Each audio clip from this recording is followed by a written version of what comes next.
Okay, we've done all four sides now, and the top. Now if you remember, we had the top with the shadow relicking done onto it, but the edges of the shadow relicking are fairly crisp.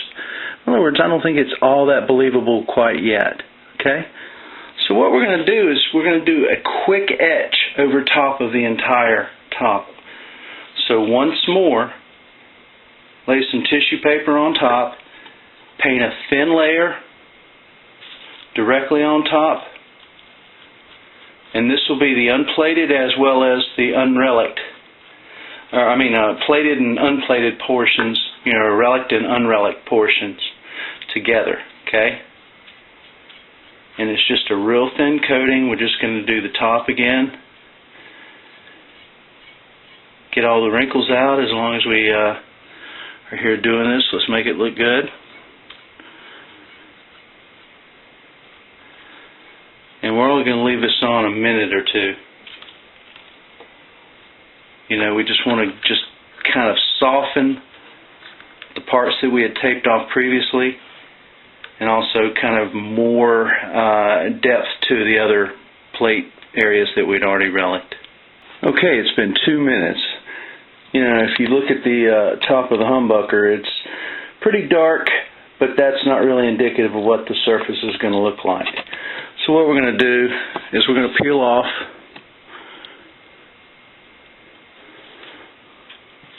that part, and then we're going to immediately drop this into some cold water. Rinse it off pretty good. The soap in here really helps remove any contaminant of the etching solution, so it really ceases the process immediately. Okay. What we're left with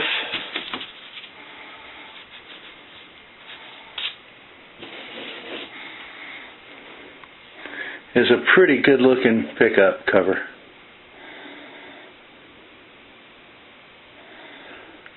Be proud to put that on any old Gibson I owned, and it would be damn near close to what we really saw from an original.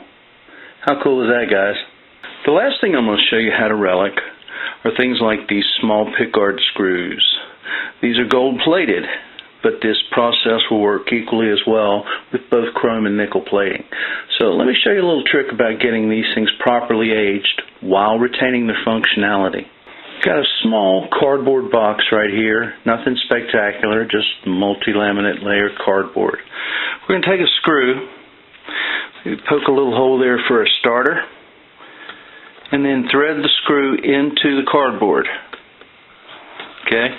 You want to leave the underhead of the screw head off the top of the cardboard by, probably about a 32nd of an inch, just a gap, okay? Always arrange, when you're doing a guitar entirely, arrange the screws that you're relicking and group them by position or function so you don't get things twisted around or, wrong screw in the wrong place when you put it back together again. Believe me, it's happened. So we're just going to install these gold-plated screws into the cardboard. The reason we're doing this is simple. The part that's below the surface of the cardboard is not exposed to the etchant, so it doesn't relic or dissolve or rust. We want to retain the functionality of the screw. So the threaded part remains below.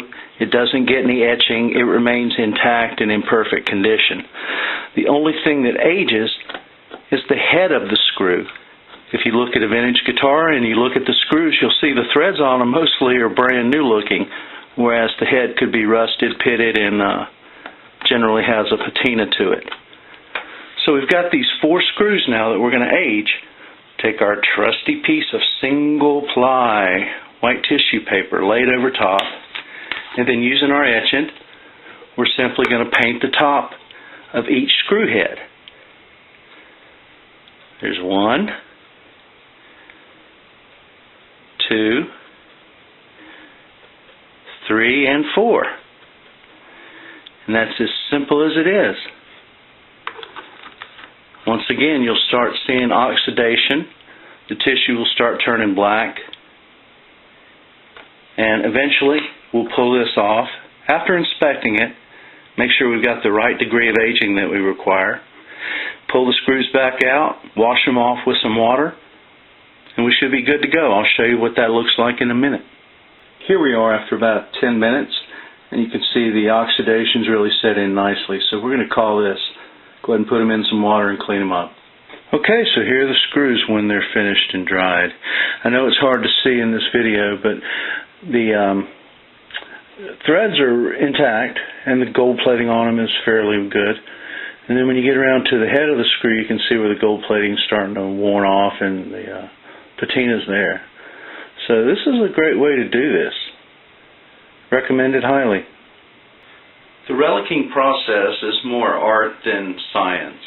And what I mean by that is that the thickness of the plating of the piece, the length of time that the etchant is on the surface, the number of scratches that are already present, or the amount of damage already present in the plated piece. There's so many variables involved. The main thing is to work slowly and conservatively. So, go in 5 or 10 minute assessment increments. Look at it after 5 minutes. If it doesn't look like much has happened, let it go on. Look at it 10 minutes. If it looks like it's starting to get there, you may want to clean the piece off, dry it off, and take a good long look at it. But don't overestimate the aftermath of the original etchant period, because the rust and the decay in the patina that'll set in will set in quickly if you leave it wet and let it dry that way. Remember that strap bridge base that we did in the first section? Well, this is it now after 3 hours of sitting up wet. There you go. You see where the etchant clung more tightly in the corner plate, and subsequently the underlying material has already oxidized. Plating's etched in most places with rust peeking through.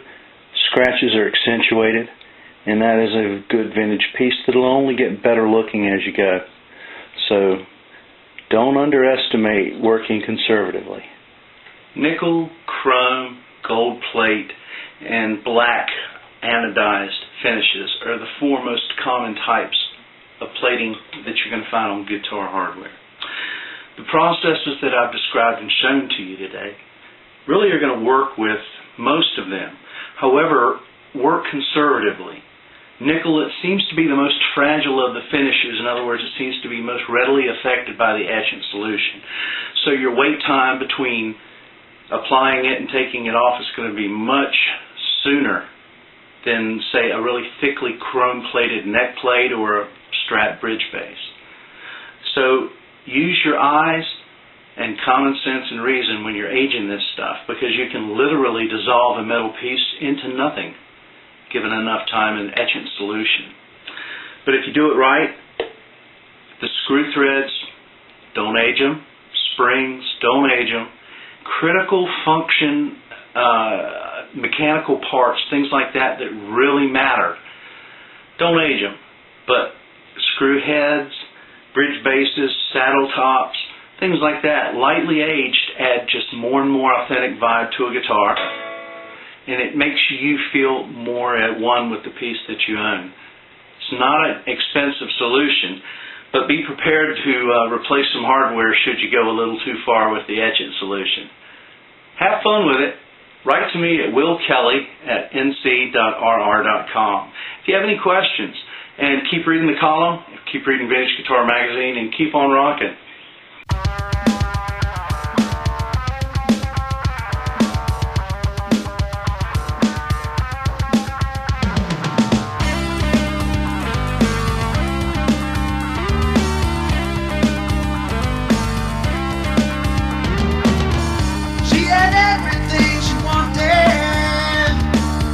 Yet she had nothing at all. And it was clear someone was haunted, and she heard no lover's call.